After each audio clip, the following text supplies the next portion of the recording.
Assalamualaikum warahmatullahi wabarakatuh. Waalaikumsalam warahmatullahi wabarakatuh. Salam Humas. Halo teman-teman Elangsa, berjumpa lagi dalam program Humas Menyapa bersama saya Dipa. Nah, kali ini kita akan berbincang-bincang bersama Pasca Sarjana YN Langsa. Sudah hadir bersama kita Bapak Direktur Pasca Sarjana YN Langsa, Bapak Dr. Zulkarnaini MA. Assalamualaikum Bapak. Waalaikumsalam warahmatullahi wabarakatuh. Gimana kabarnya Pak? Sehat Pak? Alhamdulillah. Alhamdulillah sehat. Alhamdulillah sehat. Nah, kali ini kita akan berbincang-bincang bersama Bapak Direktur mengenai peran Pasca Sarjana YN Langsa dalam meningkatkan sumber daya manusia yang berdaya saing. Nah, kita langsung aja nih ya, teman-teman. Bapak, kita langsung aja ke pertanyaan pertama ya. Baik, silakan. Jadi Pak, kita mau tahu di Pasca Sarjana kita ada berapa program studi, apa saja, dan berikut akreditasinya nih Pak. Ya, di Pasca Sarjana YN Langsa sekarang memiliki 3 program studi, yaitu yang pertama Hukum Ekonomi Syariah atau disingkat dengan HES ya. Yang nanti titelnya MH, Magister Hukum. Magister Hukum. Program studi ini sudah terakreditasi B. Ya, kita juga akan usahakan mempersiapkan tuh akreditasi akan datang biar mudah-mudahan lebih baik gitu ya. Yang kedua Hukum Keluarga Islam atau kita singkat dengan HKI, yang titelnya juga MH, Magister Hukum, karena dia lebih berorientasi pada hukum. Dan yang ketiga adalah Pendidikan Agama Islam atau PAI. Ini titelnya MPD. Karena dia bukan fokusnya hukum tapi lebih ke pendidikan, ke kajian dalam bidang pendidikan. Jadi aspeknya lebih ke pendidikan, maka dia berbeda. Kalau yang 2 tadi HKI dan HES itu MH ya. Sedangkan PAI atau Pendidikan Agama Islam itu MPD. Dan semuanya sudah terakreditasi B karena itu akreditasi pertama. Jadi ketika kita mendapatkan izin pelaksanaan program studi ini, akreditasinya dianggap C, karena artinya belum ada akreditasi. Dan setelah kita melakukan upaya pengajuan akreditasi dan tim akreditasi turun ke lapangan walaupun melalui Zoom pada waktu itu karena keadaan pandemi ya Pak, COVID, alhamdulillah kita mendapatkan akreditasi B. Mungkin ke depan akan berbeda istilah akreditasinya, tapi untuk sementara masih diistilahkan dengan akreditasi B. Berarti perdana akreditasi langsung B Pak ya, langsung baik ya gitu ya, bagus sekali. Dan kita punya Pasca Sarjana YN Langsa punya 3 program studi saat ini dan semuanya itu sudah B, dan itu merupakan akreditasi pertama dan langsung B seperti itu. Jadi cukup baik sekali. Nah Pak, pertanyaan kedua nih Pak ya, fasilitas penunjang kegiatan pembelajaran nih Pak dan keunggulan Pasca kita. Alhamdulillah Pasca Sarjana kita sudah mendapatkan bantuan pada tahun beberapa tahun yang lalu, yaitu sebuah gedung Pasca Sarjana 3 lantai dengan berbagai fasilitas yang diperlukan. Walaupun mungkin tidak lengkap sekali, tapi mahasiswa sudah bisa kuliah dengan nyaman, ruangnya ber-AC, bisa menggunakan infocus, ada ruang sidang proposal, ruang munakasyah tesis,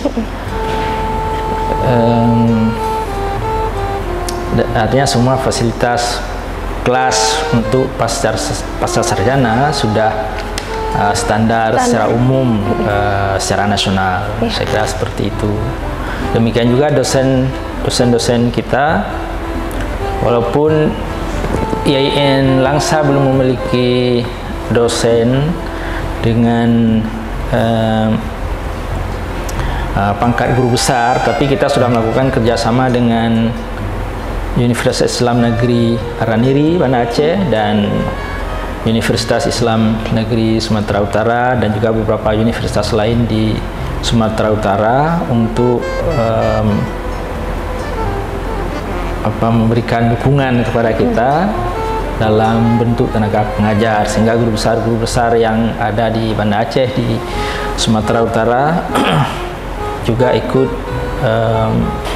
mengajar di pasca sarjana IAIN Langsa. Sementara di IAIN Langsa sendiri dengan tingkat atau jenjang pendidikan S3 atau doktor sudah cukup memadai juga, walaupun artinya kepangkatan akademik itu belum ada yang guru besar. Iya. Tapi sudah setara lah Pak ya sama guru besar, tingkat keilmuannya ya Pak. Tingkat keilmuannya, jenjang pendidikan tertinggi yaitu S3. Artinya kepangkatan fungsionalnya yang belum guru besar. Iya.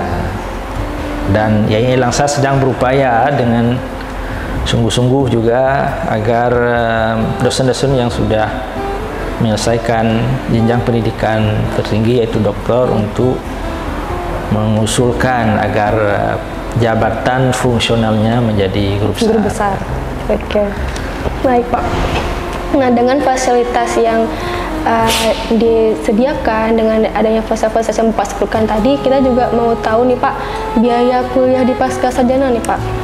Apakah ada tingkatan UKT? Kalau bisa di S1 kita kan ada tingkatan UKT ya nih Pak. Ya. Kalau di pasca seperti apa Pak? Untuk sampai saat ini biaya kuliah di IAIN Langsa itu biaya atau SPP-nya itu saya kira termurah bukan di Indonesia, di dunia mungkin.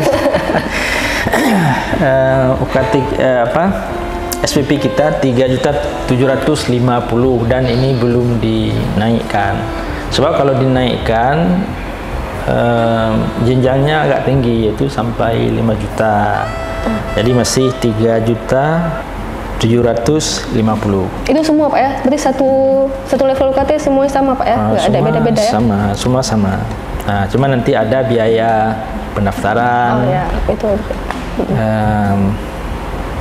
Mungkin biaya-biaya administrasi lain yang tidak mahal saya kira. Walaupun ke depan mungkin untuk kebutuhan bisa jadi kita akan meningkatkan, karena kadang-kadang orang merasa ini biayanya murah sekali, mungkin kurang enak belajarnya. Oh, gitu ya? Mungkin ada orang menyangka seperti itu, tapi kalau seperti itu kesannya kita akan tingkatkan nanti ke depan. Tapi sampai saat ini masih 3.750.000. Ya, tapi nggak akan berpikiran seperti itu sih Pak, karena tahu kualitasnya yang satu seperti apa. Seperti tadi aja akreditasi pertamanya langsung B, jadi nggak mungkin di bawah itu sih Pak. Ya cukup seperti itu. Ya kadang-kadang seperti produk di perdagangan ya, orang kalau harganya murah ini mungkin kualitasnya kurang bagus. Orang suka barang-barang dengan harga mahal, padahal belum tentu barang-barang yang harganya mahal kualitasnya tinggi. Iya benar Pak. Nah, banyak juga barang-barang yang dijual dengan harga murah tapi harganya kualitasnya cukup bagus. Ya, tapi tidak berarti bahwa di dunia pendidikan ada jual beli ya. Iya benar Pak. Ini analogi aja Pak. Ini dalam pengertian kenapa uang kuliah ini sebenarnya kan karena kita saling menolong, saling tolong menolong. Masyarakat juga ikut berpartisipasi, mendukung, membantu, memajukan lembaga pendidikan. Jadi bukan hanya para dosen ini yang memberikan kontribusi untuk masyarakat, masyarakat juga berkontribusi untuk lembaga. Artinya bukan hanya lembaga yang menyediakan, tapi masyarakat ikut berpartisipasi dalamnya. Ini adalah istilahnya kalau dalam Al-Quran itu ta'awun, ya, ta'awanu 'alal birri wat taqwa. Jadi uang kuliah itu kita tidak melihatnya sebagai harga, ini kan bentuk partisipasi bersama sebagai masyarakat muslim untuk memajukan pendidikan di daerah kita. Ya, baik Pak. Nah, terus pertanyaan selanjutnya Pak, adakah keringanan UKT Pak untuk mahasiswa yang mungkin ada terhambat atau seperti apa? Ya, memang selalu ada keinginan seperti itu. Tapi kalau uang kuliahnya aja udah pada level termurah, kan termurah. Masa minta keringanan lagi kan tidak mungkin. Seharusnya minta tambah lah. Kami ingin tambah uang kuliah, kami ingin berpartisipasi maksimal untuk lembaga pendidikan. Walaupun tentu saja kalau ada kendala-kendala, pasca ikut mencari solusi, ya. Dan kita juga mendorong dan sudah berkomunikasi dengan pihak pemerintah untuk ikut memberikan bantuan beasiswa atau bantuan lah. Kalau tidak dalam bentuk beasiswa kan biasanya full lengkap, tapi kalau bantuan mungkin sesuai dengan kemampuan daerah, dan ini sudah dilakukan pemerintah Aceh Timur misalnya dan pemerintah Kota Langsa, mungkin juga Aceh Tamiang sudah memberikan bantuan kepada mahasiswa pada mahasiswa pasca kita di sini. Dan kalau mahasiswa membutuhkan segala persyaratan administrasi, rekomendasi dan sebagainya, ini pasca sarjana selalu siap untuk membantu mahasiswa. Bahkan ada mahasiswa gelombang pertama, ya, kami anggap mereka itu hero lah, pahlawan, ya, sebab kalau tidak ada mereka ya tidak ada mahasiswa, tidak ada akreditasi. Banyak diberikan bantuan seperti menganggap cuti kadang-kadang 1 semester atau 2 semester untuk meringankan beban kuliah mereka. Bahkan kalau yang gelombang pertama yang kita anggap mereka adalah pahlawan-pahlawan kita, kalau memang mendapatkan betul-betul kesulitan, itu Pak Rektor sampai 20% memberikan keringanan. Jadi ada sesuai dengan kemampuan kita dan sesuai dengan kondisi yang ada. Jadi tidaklah terlalu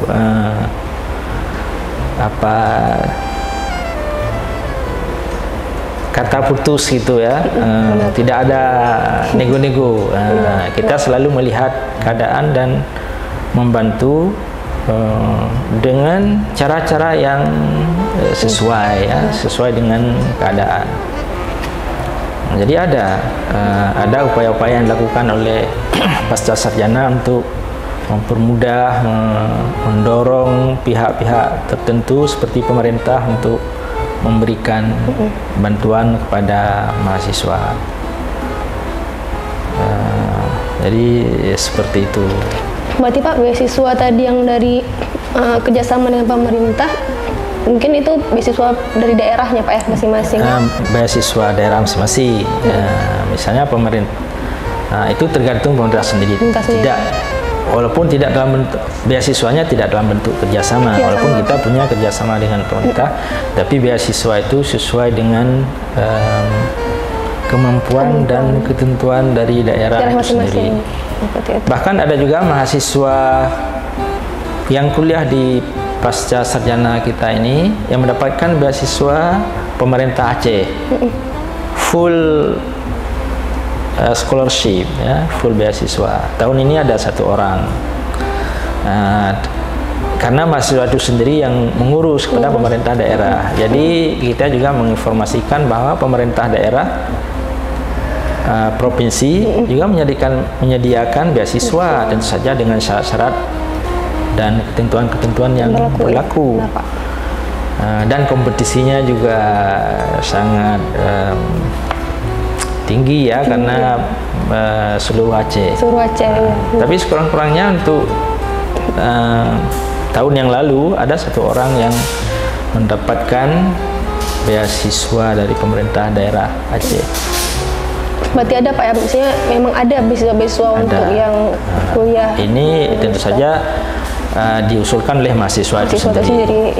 Sebab pemerintah sekarang tidak lagi memberikan beasiswa melalui lembaga pendidikan. Dulu memang ada pemerintah Aceh, pemerintah daerah, bahkan Kementerian Agama memberikan beasiswa melalui lembaga pendidikan.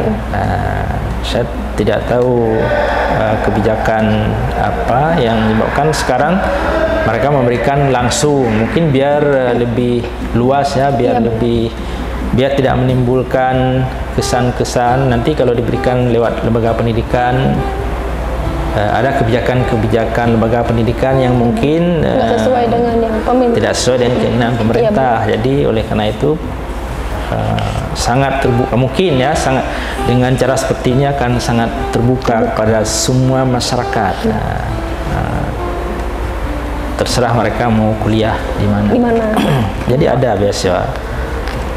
beasiswa tersebut ada. Oke Pak, terus pertanyaan selanjutnya Pak, syarat untuk mendaftar di Pasca kita Pak? Syarat mendaftar di Pasca sudah lulus S1. Sudah lulus S1 dan itu sudah bisa mendaftar. Dan untuk bisa kuliah tentu saja harus lulus tesnya, harus lulus testing. Jadi ada testingnya. Yang dites itu bahasa Arab, bahasa Inggris, dan wawasan keislaman, serta persiapan proposalnya. Oh, berarti harus siapin proposal Pak ya? Dari awal kita merekomendasikan ya, mendorong agar mahasiswa siap, dan saya kira ini mudah sekali, bukan hal yang sulit. Dari awal mahasiswa sudah berpikir untuk mempersiapkan proposalnya, sehingga dalam pelaksanaan kuliah mereka sudah bisa mengumpulkan data, informasi, dan segala sesuatu yang diperlukan untuk tesisnya nanti, sehingga pembuatan proposal tesisnya bisa cepat dan mungkin selesai mata kuliah, bisa selesai tesis ini lebih bagus. Jadi dalam hal ini didorong kepada mahasiswa untuk dari awal itu sudah memikirkan dia akan memfokuskan kajiannya tentang apa. Karena masa kuliahnya 2 tahun Pak ya? 4 semester ya? 2 tahun 4 semester. Nah, jadi Pak, saran untuk memilih prodi yang tepat nih Pak, ini harus linear sama pendidikan S1-nya atau enggak menurut Bapak nih? Ya, memang ada kecenderungan pemerintah ini, mungkin kalau mereka yang pegawai negeri ya, atau kalau di perguruan tinggi kadang-kadang dosen itu harus linear,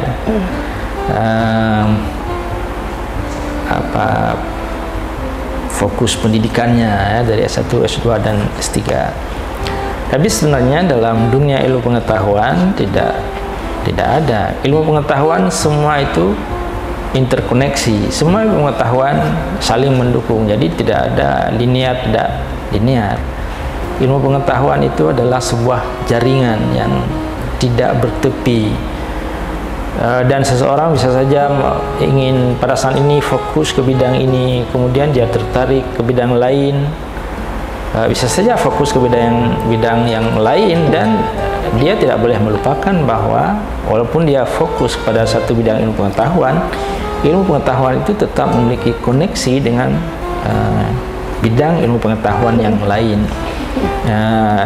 Secara akademik kita tidak membatasi mahasiswa harus lulus S1 bidang apa untuk bisa masuk prodi ini. Itu tidak ada, sejauh mereka bisa melaksanakan ujian atau testing dengan baik dan lulus, kita terima apapun bidang studi yang mereka inginkan. Walaupun tentu saja program-program studi ini didesain untuk kebutuhan-kebutuhan dalam masyarakat juga. Seperti ada guru, ada orang-orang yang bekerja di kantor pemerintahan, di Kementerian Agama yang bidangnya itu tentu saja berbeda. Misalnya seorang guru tentu akan memilih pendidikan agama Islam untuk kepentingan karirnya, sedangkan seorang pegawai pemerintah mungkin mengambil bidang lain, orang kemenang mungkin di KUA misalnya kerjanya dia akan memilih HKI, hukum keluarga Islam. Orang-orang perbankan memilih HES. Iya, benar. Tapi dalam kenyataannya juga sangat beragam background mahasiswa kita di sini. Sebab kita sangat terbuka, jadi mahasiswa kita yang sudah berkarir baik di pemerintahan, di bidang-bidang bahkan polisi, kejaksaan, perbankan, guru, sangat bervariasi. Dan saya melihat mahasiswa kita sudah cukup cerdas memilih program-program studi yang sesuai dengan kebutuhan karir dan profesi mereka. Walaupun kadang-kadang ada juga yang mungkin agak sedikit berbeda karena keinginan dia sendiri. Ini tidak ada masalah. Dan program-program studi ini dalam masyarakat kita saya kira sudah cukup clear dan sudah cukup dipahami, ya. Seperti hukum keluarga Islam itu sudah jelas bidang apa yang akan dia geluti di sini. Demikian juga hukum ekonomi, misalnya polisi. Ada mahasiswa kita dari kepolisian, misalnya mereka mengambil hukum ekonomi karena bagi mereka untuk menunjang karir mereka yang penting mereka bilang memiliki ijazah S2 dan itu tidak ada masalah bagi kami. Jadi ya it's okay, tidak ada masalah bagi kita juga. Jadi ada yang mungkin mencoba mencocokkan dengan karir dan kebutuhan mereka, ada juga yang memilih sesuai dengan keinginan dia, untuk menambah pengetahuannya sendiri. Nah, karena seperti kita katakan tadi bahwa di dunia akademik itu ilmu pengetahuan itu adalah jaringan interkoneksi yang tidak ada batasnya sebenarnya.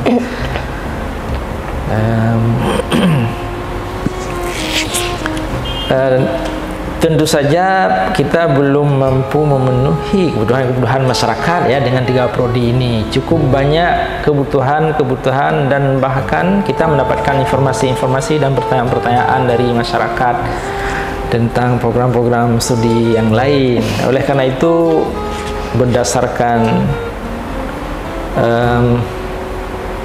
keadaan seperti itu, kita sekarang sudah melakukan survei ya untuk melihat kebutuhan masyarakat mengenai bidang-bidang tertentu atau program studi akan kita buka. Kita merencanakan akan membuka program studi, beberapa program studi lagi. Sekurang-kurangnya 3 program studi kita upayakan atau 4 program studi kita usulkan. Mungkin 4 program studi kita usulkan tahun ini Pak diusulin. Nah, kita upayakan tahun ini, sedang kita persiapkan. Nah, dan program-program studi yang kita usulkan itu seperti PGMI, pendidikan guru madrasah ya. Madrasah ibtidaiyah. Karena ini belum berdasarkan survei real di lapangan, tapi dari informasi-informasi yang kita terima banyak masyarakat yang menginginkan program studi tersebut, dan juga matematika, walaupun ada juga tantangan untuk program studi ini. Benar. Dari segi peminatnya barangkali. Kemudian program studi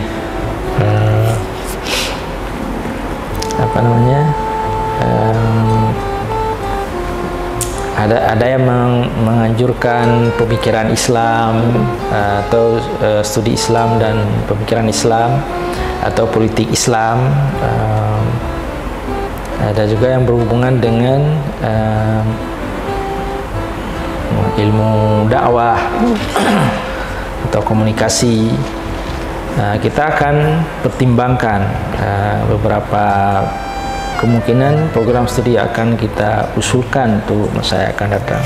Jadi bidang pendidikan, bidang politik dan pemikiran Islam, bidang komunikasi, dan juga mungkin bidang perbankan ya. Walaupun sekarang kita masih HES itu fokusnya ke hukum, jadi belum ke perbankan atau keuangan, masih ke hukumnya, hukum syariah atau hukum ekonomi.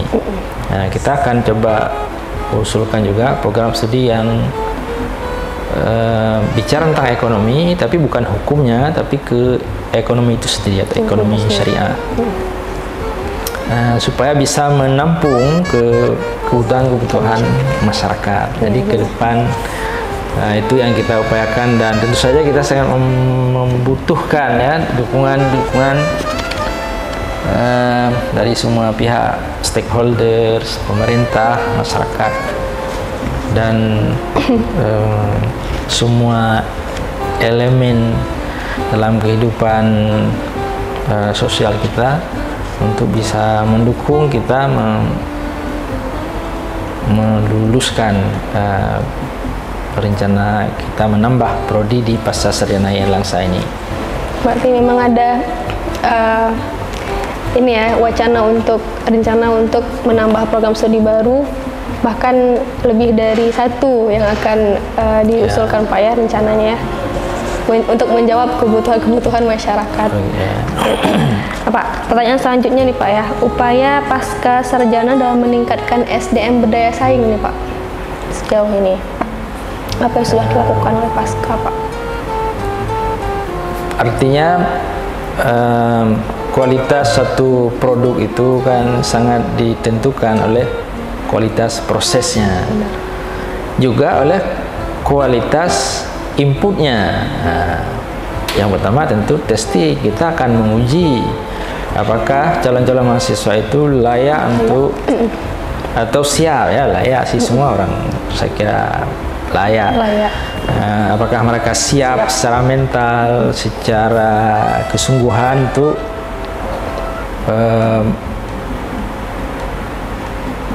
berkecimpung dalam dunia akademik secara sungguh-sungguh. Jadi kita membutuhkan input yang bagus. Kalau seorang petani akan mencari bibit yang unggul ya untuk bisa melahirkan produk yang bagus, itu tentu saja yang pertama. Yang kedua, proses perkuliahannya. Karena keadaan kita seperti ini, kuliah kita kadang-kadang melalui Zoom, melalui komunikasi, melalui alat-alat komunikasi yang ada, ataupun juga kuliah langsung di kelas. Namun ada ketentuan-ketentuan terkait dengan keadaan wabah ini masih berlaku sampai saat ini, sehingga walaupun kuliah itu di kelas, kita diwajibkan oleh institusi untuk mengikuti prosedur protokoler kesehatan yang ketat. Entah orang mematuhinya atau tidak, Wallahu a'lam. Tapi begitulah keadaan selama ini. Namun kita selalu berupaya bahwa segala proses pendidikan, belajar mengajar di program studi Pasca Sarjana Erlangsa ini harus ada jaminan mutunya ya, harus berkualitas, artinya dengan kata lain harus dilakukan dengan sungguh-sungguh dan serius. Makanya dari sejak awal Erlangsa menyiapkan fasilitas-fasilitas yang nyaman untuk kuliah. Semua ruang harus ber-AC misalnya kan, walaupun itu mungkin bukan hal yang cukup signifikan, tapi orang masuk kelas harus merasa nyaman untuk belajar, berdiskusi. Dan kita memiliki perpustakaan walaupun masih perpustakaan induk. Alhamdulillah perpustakaan kita sudah lumayan bagus kualitasnya, ketersediaan buku-buku atau kitab-kitab yang ada di dalamnya. Dan oleh karena itu Pasca juga sedang berupaya menyediakan perpustakaan pasca sarjana, ruang baca, walaupun tidak sebesar perpustakaan induk. Sekurang-kurangnya bisa menyediakan buku-buku referensi induk untuk para mahasiswa, sehingga mahasiswa bisa menggunakan referensi itu untuk berdiskusi. Demikian juga komputer-komputer dengan jaringan koneksi yang bagus untuk bisa membuka informasi-informasi, untuk bisa mencari informasi-informasi melalui jaringan internet, dan juga mungkin buku-buku digital dan jurnal-jurnal di web yang ada sekarang. Itu yang kita ingin lakukan dan sekarang sudah kita upayakan, walaupun belum siap. Tapi ke depan kita berharap pasca sarjana juga memiliki perpustakaan sendiri dengan fasilitas yang memadai. Amin. Sedangkan yang lain-lain adalah proses dalam bentuk meningkatkan kesejahteraan para dosennya, walaupun ini berat. Jadi oleh karenanya kita berharap tidak meminta uang kuliah itu turun, supaya kita bisa mendukung bukan hanya kenyamanan para mahasiswa, jadi juga kenyamanan dan kesejahteraan para dosen. Karena perkembangan ilmu pengetahuan ini sekarang cukup cepat ya prosesnya, per detik terjadi perubahan. Jadi dosen itu pun harus bergelut dengan perkembangan ilmu pengetahuan. Demikian juga mahasiswa. Jadi kita dikejar, dan mungkin langkah kita ini masih agak lemah juga. Sementara orang lain, artinya perguruan tinggi yang lain, apalagi perguruan tinggi di negara-negara yang lebih maju, fasilitas mereka jauh lebih lengkap, lebih sempurna, dan proses perkembangannya juga sangat cepat. Dalam hal ini,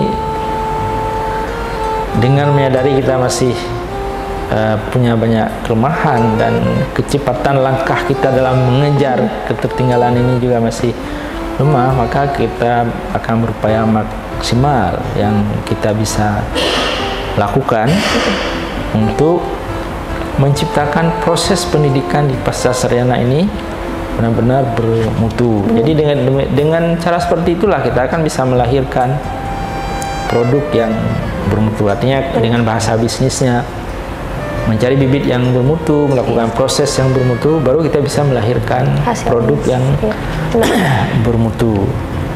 Nah, memang dalam dunia akademik keadaannya juga seperti itu. Dalam ajaran kita agama Islam juga seperti itu. Ilmu pengetahuan adalah power yang cukup luar biasa ya, untuk kemajuan kesejahteraan masyarakat. Nah, makanya ilmu itu dari ayunan sampai liang lahat, dan proses-prosesnya ya artinya kita saling mendukung seperti tadi. Nah, masyarakat, pemerintah, kita semua harus saling mendukung untuk menjadikan lembaga ini dan proses pendidikan di lembaga ini betul-betul berkualitas. Seperti itu Pak ya. Jadi yang penting Pak, walaupun perlahan tapi tetap maju Pak ya. Misalnya pelan-pelan harus tapi maju. pasti. Tidak boleh jalan di tempat, itu tidak boleh. Apalagi mundur Pak. Mundur itu parah kali. Ya benar. Oke Pak, kita sudah sampai di pertanyaan terakhir nih Pak, mengenai penerimaan mahasiswa baru tahun 2022 Pak. Kita akan kapan ya? Ini sebenarnya kita sudah membuat brosur. Ini sudah ada brosur yang kalau berdasarkan brosur ini memang kita jadwalkan pendaftaran itu mulai 25 April ya sampai 4 Juni tahun ini, tahun 2022. Nanti seleksinya pada tanggal 16 sampai 17 Juni dan pengumumannya 30 Juni. Itu yang kita rencanakan. Tapi pasca tidak ketat sekali, ini bisa saja terjadi perubahan-perubahan, atau kita akan membuka gelombang kedua. Seperti tahun lalu setelah selesai ujian masih ada orang yang nanya, pasca kok telat kali, kita bilang kan, ada kadang-kadang informasinya kurang, ada yang mungkin lupa, teman-teman kita ada yang lupa, ini buka, cari teman-teman yang lagi, ternyata banyak juga yang ikut tes pada gelombang kedua. Ini kita tidak terlalu ketat dengan tanggal-tanggal ini, tapi kita sudah buat jadwalnya. Kalau setelah itu kita menerima informasi-informasi dari masyarakat butuh gelombang kedua, atau mungkin karena persiapan sebelumnya mereka belum ada, kami ini sudah siap, ternyata tes sudah selesai, kita bisa saja membuka peluang untuk kita buat testing lagi, kita uji lagi. Dan itu sudah terjadi ya, dan kita ya fleksibel dalam hal ini. Dan kita juga akan mencoba untuk tahun ini mensosialisasikan dan membagikan brosur-brosur lebih awal ini ke semua daerah. Artinya wilayah jangkauan kita ini kan Aceh Timur Raya sebenarnya. Aceh Timur, Kota Langsa, Aceh Tamiang. Walaupun kita akan menginformasikan kalau melalui web seluruh dunia ya, kalau seluruh dunia kita informasikan. Walaupun dalam kenyataannya kita masih kekuatan kita masih pada tingkat daerah, paling jangkauan kita secara nasional. Itu realnya. Oke. Nah, teman-teman, kita sudah sampai di penghujung acara. Kita selalu bincang-bincang bersama Bapak Direktur Pasca Sarjana, Bapak Dr. Zulkarnaini MA, mengenai sekilas info mengenai Pasca Sarjana, fasilitasnya, dan upaya-upaya yang dilakukan oleh Pasca Sarjana untuk meningkatkan sumber daya manusia yang berdaya saing. Nah, sudah tahu kan kesimpulannya apa? Dan Pasca Sarjana Erlangsa ini memiliki wadah untuk teman-teman semuanya yang bagus, yang baik, yang dapat menghasilkan kualitas-kualitas yang baik untuk meningkatkan sumber daya manusia masyarakatnya.